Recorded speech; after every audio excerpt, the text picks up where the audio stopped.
President Joe Biden addressing Congress and the nation tonight in a State of the Union that you just heard CBS's Norah O'Donnell describe as feisty. He started by defending his support for Ukraine and tried to turn the tables on Republicans for rejecting a recent immigration reform bill. New tonight at 10, Natalie Brand sums up a message that tried to set the tone for the campaign to come. Mr. Speaker, the President of the United States. Before Congress and the American public, President Biden delivered his final State of the Union address ahead of November's presidential election. What makes our moment rare is that freedom and democracy are under attack both at home and overseas. While the State of the Union is an official speech, the president touched on key election year issues, including abortion.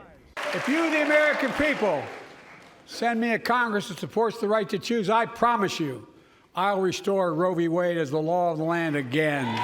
On the economy, the president touted job growth.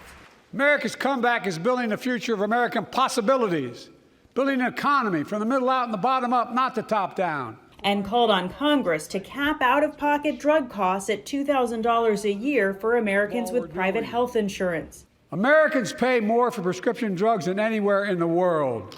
It's wrong, and I'm ending it. As Republican lawmakers in Congress accused the administration of failing on the border, the president called for a bipartisan solution. Get this bill done. We need to act now.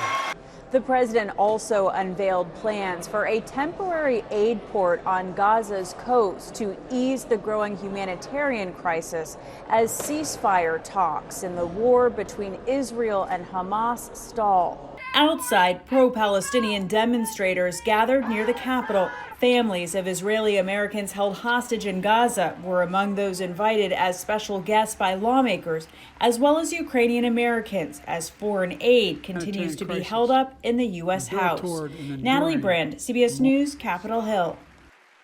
Earlier, former President Donald Trump, who is moving closer to clinching the GOP presidential nomination, released a social media video lashing out at the president on crime and immigration.